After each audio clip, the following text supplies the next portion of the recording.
नमस्कार, स्वागत है आपका हमारे इस YouTube चैनल में। और आज हम बात करेंगे एंथ्रोपोलॉजी यानी मानव विज्ञान के गेस प्रश्न पर। काफ़ी दिनों से परीक्षार्थियों का डिमांड चल रहा था कि सर गेस प्रश्न उपलब्ध कराया जाए, ताकि 65वें बीपीएससी का एग्ज़ाम बिल्कुल नज़दीक आ चुका है, 4 अगस्त से होने की संभावना है। तो समय रहते मैं परीक्षार्थियों को एंथ्रोपोलॉजी का गेस क्वेश्चन उपलब्ध करा दे रहा हूँ, ताकि वो कम तैयारी में भी अच्छी तरह से जो पूरा का पूरा क्वेश्चन है, 6 प्रश्न ऑप्शनल में जो 6 प्रश्न रहते हैं उनको लिख कर आ जाएं और मुख्य परीक्षा में अपना रिजल्ट पक्का कर सकें। तो आइए हम बात करते हैं एंथ्रोपोलॉजी के गेस प्रश्न की। एंथ्रोपोलॉजी की बात किया जाए तो ये जो वैकल्पिक विषय है एंथ्रोपोलॉजी ऑप्शनल है, ये 300 नंबर का होता है। प्रत्येक ऑप्शनल की तरह मानव विज्ञान भी 300 नंबर का होता है और 300 नंबर को 3 खंड में बांट दिया गया है, 100-100 नंबर करके। खंड ए, खंड बी और खंड सी। तो खंड ए में सामाजिक सांस्कृतिक मानव विज्ञान यानी सोशियो कल्चरल एंथ्रोपोलॉजी है, और खंड बी में शारीरिक मानव विज्ञान यानी फिजिकल एंथ्रोपोलॉजी, और खंड सी में भारतीय मानव विज्ञान यानी इंडियन एंथ्रोपोलॉजी है। तो प्रत्येक खंड से 2-2 प्रश्न का जवाब देना है और 4-4 प्रश्न पूछे जाएंगे। तो 2-2 प्रश्न, और प्रत्येक जो प्रश्न होंगे 50 नंबर के होंगे, यानी प्रत्येक खंड जो है वो 100-100 नंबर के होंगे। पूरा मानव विज्ञान जो बीपीएससी में पूछा जाता है 300 नंबर का, और प्रत्येक खंड यानी तीनों खंड से 100 नंबर का विभाजन कर दिया गया है। तो प्रत्येक खंड से 100 नंबर। तो इस प्रकार से होगा कि सामाजिक सांस्कृतिक मानव विज्ञान की यदि बात करें तो इसमें 4 क्वेश्चन पूछा जाएगा और 4 में से 2 का जवाब देना है। 50 नंबर प्रत्येक क्वेश्चन के लिए निर्धारित रहते हैं और कुल मिला के ये 100 नंबर हो गया। ठीक उसी प्रकार अगर हम शारीरिक मानव विज्ञान की बात करें तो यहाँ भी 4 क्वेश्चन पूछा जाएगा और उनमें से 2 का जवाब देना है। 50 नंबर रहेंगे प्रत्येक क्वेश्चन के पीछे, टोटल 100 नंबर। यहाँ एक ऑप्शनल भी रहेगा। ये जो खंड बी है, तो खंड बी के 2 भाग हैं। खंड बी के 2 भाग हैं, पहला भाग और दूसरा भाग। तो इसमें से पहला भाग जो है उसमें फिजिकल एंथ्रोपोलॉजी होता है और दूसरा भाग में मानव विज्ञान की कार्यविधियाँ, विचार और तकनीकी से संबंधित प्रश्न रहते हैं। तो उसमें थोड़ा नंबर कम मिलता है, इसलिए सलाह रहता है कि इसी खंड से दिया जाए जिसमें कि फिजिकल एंथ्रोपोलॉजी रहते हैं। तो यहाँ से, और फिर भारतीय मानव विज्ञान, तो यहाँ भी 4 प्रश्न रहेंगे जिनमें से 2 का जवाब देना है। 50 नंबर प्रत्येक क्वेश्चन के पीछे रहेंगे और कुल मिला के 100 नंबर रहेंगे। तो तीनों खंड का अलग अलग गेस क्वेश्चन मैंने तैयार किया है, जो आपके समक्ष जो है 2 वीडियो के माध्यम से उपलब्ध कराऊंगा।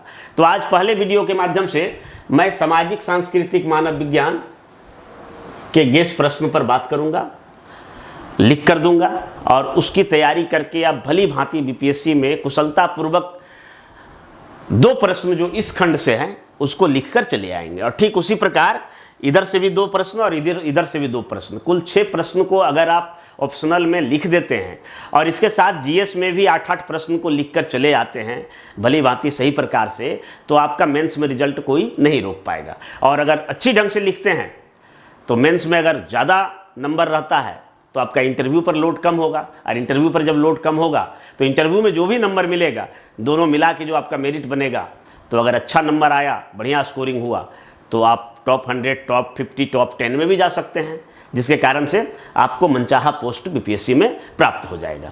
तो आइए हम बात करते हैं। सबसे पहले आज हम सामाजिक सांस्कृतिक मानव विज्ञान यानी सोशल कल्चरल एंथ्रोपोलॉजी के गेस प्रश्न की बात करेंगे, जिसके लिए कि आप 2 प्रश्न लिखेंगे, 4 प्रश्न पूछे जाएंगे और 100 नंबर। तो आज हम ये 100 मार्क्स की बात करेंगे और दूसरे वीडियो में हम शेष दोनों पार्ट का बात करेंगे। तो पहला क्वेश्चन जो है, देखिए कि हमेशा आप इधर 60वीं, 62वीं, 63वीं, 56, 59 इनको अगर आप देखेंगे तो ये क्वेश्चन लगातार पूछा जा रहा है। हालांकि 64वीं बीपीएससी में ये क्वेश्चन पूछा नहीं गया है, इसलिए प्रबल संभावना है कि ये मानव विज्ञान की जो परिभाषा है और मानव विज्ञान की उपयोगिता है उससे संबंधित सवाल प्रबल संभावना है रहे। और इस प्रश्न का उत्तर आप थोड़ी सी तैयारी में लिख सकते हैं, बहुत ज़्यादा याद करने की ज़रूरत नहीं, एक बार आप विषय वस्तु को समझ लिए, कंसेप्ट समझ लिए और मानव कल्याण के क्षेत्र में जो भी इनकी उपयोगिता है तो उस आधार पर हम लिख कर इसमें अच्छे अंक प्राप्त कर सकते हैं। तो पहला सवाल यही है कि मानव विज्ञान को परिभाषित कीजिए, इसकी प्रमुख शाखाएं कौन कौन सी है, और मानव कल्याण के क्षेत्र में मानव विज्ञान के महत्व की चर्चा करें। क्वेश्चन का क्रक्स यही है, भाषा अलग हो सकता है, कभी पूछ देता है कि मानव जाति की सेवा में मानव विज्ञान की क्या भूमिका है, या इनके जो क्षेत्र हैं उनमें से किसी एक विशेष क्षेत्र पर या शाखा पर फोकस करने के लिए कहा जा सकता है, लेकिन क्वेश्चन का मुख्य जो क्रक्स है वो यही रहेगा। दूसरे प्रश्न में देखिए तो पिछले बार 64वीं बीपीएससी में देखिए तो परिवार पूछा गया है। तो विवाह परिवार नातेदारी से जनरली एक क्वेश्चन रहता है। पहले जब 2 पेपर होते थे ऑप्शनल के तो निश्चित तौर पर रहता था, अब निश्चित नहीं कह सकते हैं, परंतु विवाह इस बार पूछे जाने की प्रबल संभावना है क्योंकि 64वीं बीपीएससी में परिवार को पूछा गया था। तो विवाह में इस प्रकार से प्रश्न हो सकते हैं कि विवाह की सार्वभौमिक परिभाषा दीजिए। यहाँ ध्यान रखिए कि विवाह की परिभाषा संबंधी विवाद है, अलग अलग मानव शास्त्रियों ने अलग अलग परिभाषा दिया है, जिसके कारण है क्या कि विवाह को किसी एक परिभाषा के अंतर्गत नहीं रखा जा सकता है। और इसमें कैथलीन गफ का जो स्टडी है नायर समाज पर किया गया, तो उसके भी परिप्रेक्ष्य में हम देखें तो विवाह की परिभाषा थोड़ी जटिल हो जाती है। तो विवाह की अगर सार्वभौमिक परिभाषा है तो इस क्वेश्चन को आप पढ़ेंगे तो वहीं से निकल कर आएगा कि किस प्रकार एडमंड लीच ने सार्वभौमिक परिभाषा देने का प्रयास किया। तो भारत के जनजातियों में विवाह के नियमों, प्रकारों एवं कार्यों का उल्लेख करें। मतलब कितने प्रकार के विवाह होते हैं, विवाह के नियम क्या है और इसके विवाह के कार्य क्या है, इसके महत्व क्या है, इससे संबंधित सवाल रहता है। अब आते हैं तीसरे सवाल पर। तो तीसरे सवाल में देखिए एक नातेदारी जो कि इसी से जुड़ा हुआ है। तो नातेदारी, इसको इंग्लिश में हम लोग किनशिप बोलते हैं। तो किनशिप से आप क्या समझते हैं, और नातेदारी की श्रेणियाँ, इसकी कितनी श्रेणी होती है। मुख्यतः 3 श्रेणी होती है, लेकिन उसको फिर आगे भी बांटा गया है। इसमें मर्डॉक के द्वारा किया गया अध्ययन, जीपी मर्डॉक के द्वारा किया गया अध्ययन पर सवाल आता है। तो ये विशेषताएं महत्व कार्यों की विवेचना करें। तो नातेदारी जो हमारे रिश्तेदार होते हैं, जैसे माता पिता, बहन भाई, पत्नी, साला साली, सलहज, ये सब जो हमारे रिश्तेदार होते हैं उनकी कितनी श्रेणियां हैं, इससे संबंधित सवाल पूछे जाते हैं। जीपी मर्डॉक ने इस पर जो काम किया है उस पर भी सवाल एक बार पूछे गए हैं। उसके बाद देखिए फिर इसी टॉपिक में से एक देखिए, जनजातीय समाजों में विवाह हेतु जीवन साथी चुनने के तरीकों का वर्णन करें। ये 53वें 55वें में सवाल पूछा गया था और ये बहुत अद्भुत सवाल है। और इसमें विवाह के जो प्रकार और नियम दिए गए हैं काफ़ी आश्चर्यजनक है कि कई जनजातीय समाजों में अलग अलग विवाह के प्रकार होते हैं, किस तरह से जीवन साथी को प्राप्त करते हैं। तो ये प्रश्न जो है इस बार पूछे जाने की संभावना है, तो इसको हम लोग तैयार कर लेंगे। उसके बाद सबसे बड़ी बात जो है वो है, देखिए 5वें नंबर पर अगर आए तो इकोनॉमिक एंथ्रोपोलॉजी से सवाल जो है हर एक बीपीएससी के बाद दूसरे बीपीएससी में ज़रूर पूछा जाता है। तो इकोनॉमिक एंथ्रोपोलॉजी में बहुत सारे सवाल बन सकते हैं। तो एक हमने मास्टर सवाल बनाने का प्रयास किया है। तो इसमें इकोनॉमिक एंथ्रोपोलॉजी में है कि भाई जनजातीय अर्थव्यवस्था की विशेषताएँ क्या है, मानव शास्त्र में इकोनॉमिक्स का क्या क्या स्कोप है, और ख़ास करके जो सरल समाज में प्रारंभिक काल में जो विनिमय यानी एक्सचेंज की जो अलग अलग विधियां थी उससे सवाल आता है। फिर इसे जनजातीय बाजार से संबंधित भी सवाल आता है। तो यहाँ पर एक क्वेश्चन हमने बनाया है कि आर्थिक मानव विज्ञान के उद्देश्य एवं अभिप्राय का वर्णन करें। जनजातीय अर्थव्यवस्था की विशेषताएं एवं विनिमय की विधियों का उल्लेख करें। ये विनिमय की विधियाँ जो है ये काफ़ी इम्पोर्टेंट है। यहाँ से जैसे कि कार्ल पोलानी ने जनजातियों के 3 प्रकार की विधि बताया था, पारस्परिकता, पुनर्वितरण और बाजार अर्थव्यवस्था। तो उसी प्रकार से अगर हम देखें तो आप एंथ्रोपोलॉजी में पढ़ेंगे तो मोड ऑफ एक्सचेंज की कई सारी तरीके हैं, तो उस पर एक सवाल आता है। तो इस पर अलग सवाल भी पूछा जा सकता है या कंप्लीट, चूँकि होलिस्टिक वे में बीपीएससी में सवाल होलिस्टिक वे में पूछा जाता है, समग्रता में, तो यहाँ से सवाल बनने की संभावना रहती है।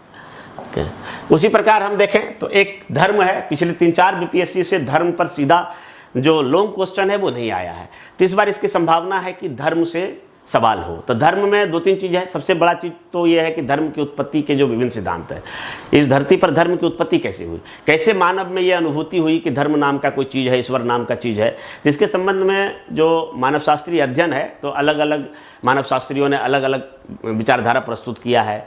कोई इसे जीववाद के जरिए मानते हैं, कोई मानववाद या प्राणवाद के जरिए मानते हैं। मैक्स मुलर का कहना है कि प्रकृतिवाद, फिर इसी प्रकार जो है टोटमवाद। कुछ मानव शास्त्रियों का कहना है, जैसे जेम्स फ्रेजर का कहना है कि जादू से धर्म की उत्पत्ति हुई है। तो इस प्रकार के जो मिलेनोवस्की क्या है कि भाई धर्म जो एक प्रकारवादी व्यवस्था है। तो ये सारा जो सिद्धांत है, लगभग 6-7 सिद्धांत है, तो ये धर्म की उत्पत्ति के विभिन्न सिद्धांतों का आलोचनात्मक परीक्षण कीजिए। आलोचनात्मक परीक्षण करना है, क्योंकि कोई भी सिद्धांत अपने आप में परिपूर्ण नहीं है। कोई ज़रूरी नहीं है कि पूरी दुनिया में धर्म एक ही स्वरूप में पैदा हुआ होगा, अलग अलग स्थानों पर अलग अलग वजह से पैदा हुआ होगा। तो ये चीज़ है। और एक अहम सवाल जो आता है, धर्म एवं जादू के बीच अंतर स्थापित करें। तो पहले जब अंतर वाले सवाल पूछे जाते थे तो उसमें यह एक बहुत महत्वपूर्ण सवाल हुआ करता था, परंतु अब है क्या कि अंतर वाले सवाल जनरली नहीं पूछा जा रहा है।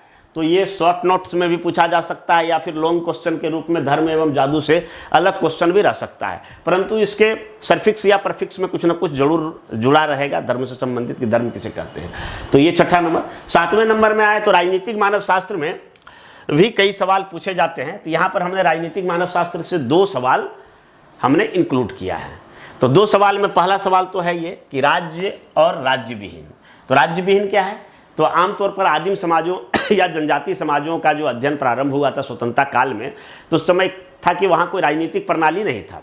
तो राजनीतिक प्रणाली, जो आधुनिक राजनीतिक प्रणाली है, उस दृष्टिकोण से देखते हैं तो लगता है कि वहाँ पर कोई राजनीतिक प्रणाली नहीं था, परंतु अगर हम गौर से देखें तो वहाँ भी कोई ना कोई सिस्टम है जो कि सारे समाज को व्यवस्थित करता है, उसका नियमन करता है। तो इस प्रकार से राज्य विहीन समाज में व्यवस्था कैसे बना रहता है, या कौन कौन से सिस्टम है, जैसे मुखिया तंत्र है, सरदारी तंत्र है, ईश्वर तंत्र है, वृद्धजनों का तंत्र है, तो कई सारे सिस्टम है जो इनको करता है। तो ये हो गया।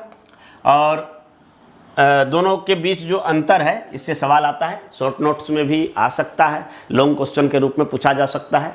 और उसके बाद कि सरल समाज, यानी यही राज्य विहीन समाज कहिए, या सरल समाज कहिए, या आदिम समाज कहिए, या जनजाति समाज कहिए, सबको एक ही वर्ड से, एक ही चीज़ को जो अलग अलग वर्ड से डिनोट किया जाता है, उसको राज्य विहीन समाज भी कह सकते हैं, जनजाति समाज भी कह सकते हैं, आदिम समाज भी कह सकते हैं, या सरल समाज। तो सरल समाज में कानून एवं न्याय की क्या समस्या है, किस प्रकार से?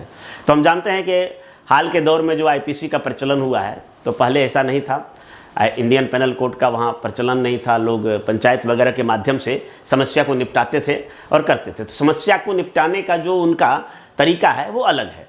यहाँ पर जज और पुलिस नहीं होते हैं, तो जो व्यक्तिगत पदाधिकारी के रूप में जो पीड़ित व्यक्ति होता है वही अपने जो अपमान या उसके प्रति जो अन्याय हुआ है उसका बदला लेता है, तो वही जज की भूमिका में होती है।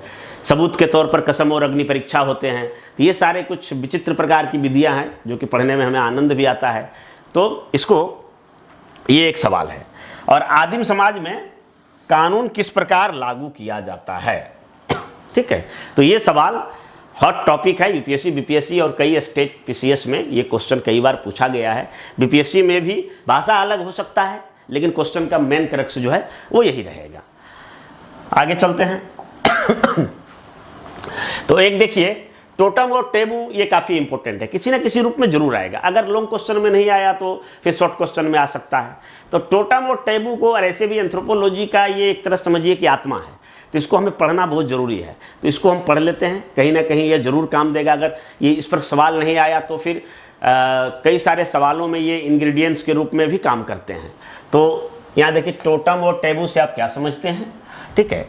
और टोटम युक्त समाजों में टोटम युक्त समाजों के प्रकार एवं कार्यों की विवेचना उदाहरण सहित कीजिए। उदाहरण, इसमें जनजातीय उदाहरण, एंथ्रोपोलॉजी का कोई भी क्वेश्चन लिखते समय उदाहरण के को हम जरूर ख्याल रखेंगे। उदाहरण उसमें दिया जाना जरूरी है कि किस जनजातीय समाजों में किस प्रकार का प्रचलन है, वहाँ की क्या रीति रिवाज है, सभ्यता संस्कृति क्या है, तो इसको लिखना बहुत जरूरी होता है। तो यहाँ उदाहरण जरूर दिया जाना जरूरी है। तो टोटम और टेबू जो है एंथ्रोपोलॉजी का एक बहुत महत्वपूर्ण विषय है। यहाँ से इंटरव्यू में भी सवाल कई बार पूछे जाते हैं, कई बार नहीं बल्कि हमेशा पूछे जाते हैं। तो ये एक प्रश्न जो है हम लोग तैयार कर लेंगे। उसके बाद 10वां, कुल मिला के हम 10-10 प्रश्न प्रत्येक खंड से देंगे। तो पहला खंड की जो हम आज बात कर रहे हैं, तो इसमें जो 10 प्रश्न होंगे, तो 10 प्रश्न में हम 10वां प्रश्न के रूप में हम संक्षिप्त टिप्पणी यानी शॉर्ट नोट्स को शामिल किए हैं, जो कि हर जो खंड है, हर खंड में शॉर्ट नोट्स पूछा जाता है। एंथ्रोपोलॉजी के देखिए तो प्रारंभ से जो सिलेबस रहा है, तो यहाँ शॉर्ट नोट्स के रूप में हमेशा पूछा जाता है। तो शॉर्ट नोट्स जो है 10वां, और इसमें हमने 20 शॉर्ट नोट्स को हमने इसमें डाला है। इनमें से 20 में से 10-12 तो आपका जो लॉन्ग क्वेश्चन का तैयार करेंगे तो उसी में आपका हो जाएगा, कोई अलग से इसको तैयार करने की ज़रूरत नहीं है। लेकिन मैंने इसलिए 20 का नाम यहाँ पर गिनाया है ताकि आप फोकस्ड हो जाएं कि अच्छा इन चीज़ों को हम जो है विशेष रूप से देख लेंगे उन्हीं में। तो पहला तो देखिए जनजाति है, तो जनजाति की परिभाषा होनी चाहिए कि जनजाति किसे कहते हैं, ठीक है। और इसमें हम उदाहरण देंगे कि ये जनजाति, ये जनजाति, ये जनजाति सभी समान स्तर पर नहीं है, अलग अलग जनजाति है। उत्तर की जनजातियाँ, दक्षिण भारत की जनजातियाँ, पूर्वोत्तर की जनजातियाँ और आर्थिक दृष्टिकोण से अलग अलग सोपान पर भी मौजूद हैं। तो इन सब चीज़ों को हम पढ़ लेंगे। कुछ लोग खेतीबाड़ी करते हैं, कुछ जो है सोपानिक कृषि करते हैं, कुछ झूम कृषि करते हैं, कुछ लोग उद्योग धंधों से जुड़े हुए हैं, कुछ लोग करतब दिखाते हैं, जादूगर होते हैं, बाजीगर होते हैं, कुछ लोग अभी भी खाद्य संकलन या शिकारी जीवन जी रहे हैं। तो इस प्रकार के जनजातियों के बारे में हम पूरा पढ़ लेंगे। उसके बाद जो है दूसरा में आइए कुला और पोतलेच। यह विनिमय की विधियां हैं जो कि ट्रोविरियांड द्वीप और अमेरिका के सिम्सियन, हायदा, ये सब जो जनजाति है, तो इनके बीच जो है कुला और पोतलेच, ये दो काफ़ी एक विनिमय की मोड ऑफ एक्सचेंज का आश्चर्यजनक तरीका है। कुला में क्या होता है कि ट्रोविरियांड द्वीपवासी नाव पर लेकर निकलते हैं और एक द्वीप से दूसरे द्वीप पर जाके जो हार है, गले का हार और बाजूबंद, इसको शेयर करते हैं, आपस में बदला बदली करते हैं। और पोतलेच में क्या होता है कि इसमें एक भोज का आयोजन किया जाता है और एक आदमी जो संपन्न हो जाता है वो भोज का आयोजन करके और फिर गरीब हो जाता है। इस तरह से क्या होता है कि आर्थिक विषमता समाज में पनप नहीं पाता है। तो ये कुला और पोतलेच बहुत ही इंटरेस्टिंग सब्जेक्ट है, इंटरेस्टिंग टॉपिक है, इसको जरूर पढ़ना चाहिए। उसके बाद है बधू मूल्य। जैसा कि हम जानते हैं कि मैरिज पेमेंट के अंतर्गत मैरिज पेमेंट कई प्रकार के होते हैं, 5-6 प्रकार के होते हैं, उनमें से एक बधू मूल्य। तो बधू मूल्य क्या है? जनजातीय समाजों में दहेज, रिवर्स डॉरी उसको कह सकते हैं, यानी वहाँ दहेज लड़कियों के ओर ही लिया जाता है। माने लड़के को अगर शादी करना है तो उसे बधू मूल्य चुकाना पड़ता है। तो इसके बारे में उदाहरण सहित हम देखेंगे। फिर एक आता है निकटाभिगमन निषेध। तो इसमें क्या होता है कि परिवार के जो नज़दीकी हमारे रिलेशन है, संबंध है, जैसे माता पिता, भाई बहन, पुत्र पुत्री, तो इन सब के बीच जो है यौन संबंध वर्जित रहता है।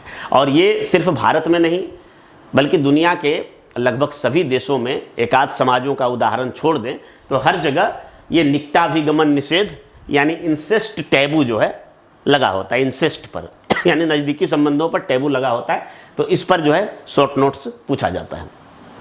इसके बाद आवासीय नियम है। आवासीय नियम भाई शादी करके आदमी कैसे बसते हैं, कुछ माता के यहाँ बस जाएंगे तो मातृस्थानिक हो जाएगा, कुछ पिता के यहाँ बस जाएंगे तो पितृस्थानिक हो जाएंगे, कुछ बुआ के यहाँ बस जाते हैं बुआ स्थानिक, मामा के यहाँ बस गया तो मातुल स्थानिक, और इसी प्रकार अगर वो नया जगह में बस गया तो नवस्थानिक।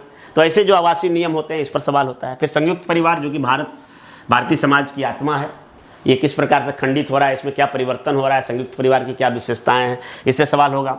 फिर युवागिरी, यह भी एक इम्पॉर्टेंट टॉपिक है, इंटरेस्टिंग टॉपिक है। जनजातीय समाजों में एक यूथ डॉर्मेट्री होता है जहाँ पर रात में क्या होता है कि युवा होते लड़के लड़कियाँ जो है वहाँ जाकर रात बिताते हैं और आमोद प्रमोद करते हैं, मनोरंजन करते हैं, जिससे जनजातीय संस्कृति जो है संरक्षित रहती है।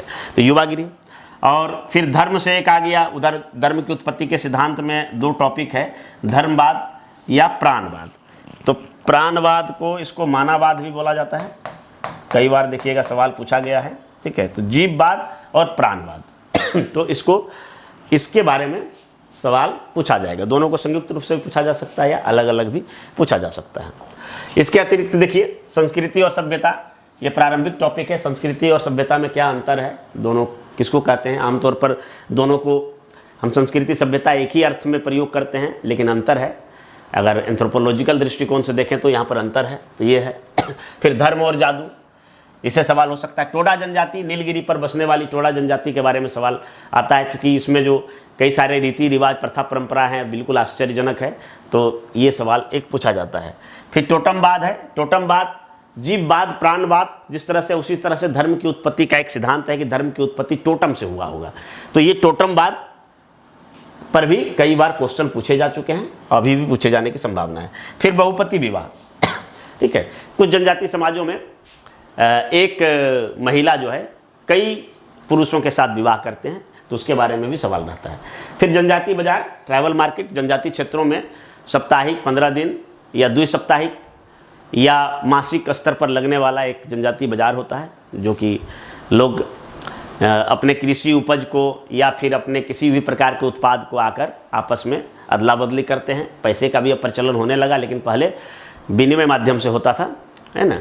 तो इस पर भी सवाल पूछा जाता है। उसके बाद नातेदारी व्यवहार, यहाँ से भी सवाल पूछा तो नहीं गया है अभी तक, लेकिन यूपीएससी में पूछा गया है। नातेदारी व्यवहार क्या होता है कि जैसे इसमें होता है परिहार, तो परिहार क्या होता है कि कुछ संबंध आप देखिएगा, ससुर और बहू या भैंसुर और छोटे भाई की पत्नी के बीच जो है परिहार संबंध रहता है, माने एक दूसरे से छू नहीं सकते हैं, आमने सामने नहीं हो सकते हैं, तो इस प्रकार के संबंध। इसी का जस्ट उल्टा होता है परिहास। तो परिहास संबंध जैसे देवर भाभी जीजा साली के बीच हंसी मजाक का जो रिलेशन होता है, तो इसी प्रकार के 5-6 नातेदारी व्यवहार हैं, तो इनसे भी सवाल आ सकता है। फिर समूह और संगठन, ये बेसिकली जो है सोशियोलॉजी का जो प्रारंभिक मानव शास्त्र है, तो वहाँ से समूह और संगठन पर सवाल, ग्रुप और ऑर्गेनाइजेशन से सवाल रहता है, तो ये पूछा जा सकता है। और जनजातीय समाजों में वैध प्राधिकारी वही है कि कौन होते हैं, जैसे ईश्वर तंत्र, वृद्धजनों का तंत्र या फिर मुखिया तंत्र या सरदारी तंत्र, ये जो होता है इसके बारे में सवाल पूछा जाएगा। और वस्तु विनिमय और उत्सवी विनिमय, यह भी एक मोड ऑफ एक्सचेंज का तरीका है जो कि जनजातीय बाजार में भी देखने को मिलता है। या उत्सवी विनिमय का हमने जो बात किया था कुला के बारे में, तो कुला जो है एक उत्सवी विनिमय है, वो एक उत्सव होता है और वहाँ जो है आदान प्रदान होता है। तो इस पर भी अब वस्तु विनिमय डायरेक्ट, जैसे 2 केजी गेहूँ बराबर 1 केजी चावल लोग अदला बदली कर लिया, तो ये वस्तु विनिमय हो गया। और उसके बाद आर्कियोलॉजिकल एंथ्रोपोलॉजी, पुरातत्व मानव विज्ञान से भी क्वेश्चन पूछा गया है, पूछा जा सकता है आगे भी। और उसी प्रकार वंश एवं गोत्र दोनों में अंतर है, ठीक है, वंश और गोत्र दोनों में अंतर है। तो यहाँ से ये टोटल जो 10 क्वेश्चन है टिप्पणी सहित 9 क्वेश्चन और 20, इसको आप तैयार कर लीजिए। तैयार करने में हमें लगता है कि इस पूरे प्रश्न को तैयार करने के लिए जो खंड 1 की बात किए तो मुश्किल से 10 दिन लगेगा, और अभी बीपीएससी में 1 महीना से अधिक का समय है। अन्य सब्जेक्ट की तैयारी के साथ जीएस की तैयारी करते हुए अगर एक टॉपिक हम रोज़ तैयार करें तो फिर 10 दिन में इसकी तैयारी हो जाएगी। उसी प्रकार फिजिकल एंथ्रोपोलॉजी में तो और टॉपिक कम है, उसमें 6-7 टॉपिक ही रहेगा, तो उसकी अगर हम तैयारी कर लें तो 6-7 दिन में उसका हो जाएगा। और इंडियन एंथ्रोपोलॉजी के लिए भी 7-8 दिन रख लीजिए, यानी कुल मिला के 20 दिन में हम एंथ्रोपोलॉजी का बेहतर तैयारी कर सकते हैं। हालांकि यह उन लोगों के लिए है जिन लोगों ने एंथ्रोपोलॉजी का एक बार जरूर अध्ययन किया है, या किसी कोचिंग संस्थान में किए हैं, या सेल्फ स्टडी से किए हैं, या किसी कोचिंग संस्थान के नोट्स वगैरह से किए हैं। जो एक बार अध्ययन किए हैं तो उसको इस क्वेश्चन पर पकड़ बनाने में काफ़ी ज़्यादा समय नहीं लगेगा और आराम से कर सकते हैं और क्वेश्चन लिखकर आ सकते हैं।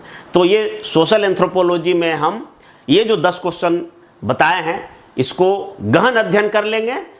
हमें पूरा विश्वास है कि बीपीएससी में आपका इस खंड से 2 प्रश्न कभी नहीं छूटेगा। इसी के साथ धन्यवाद, जय हिंद।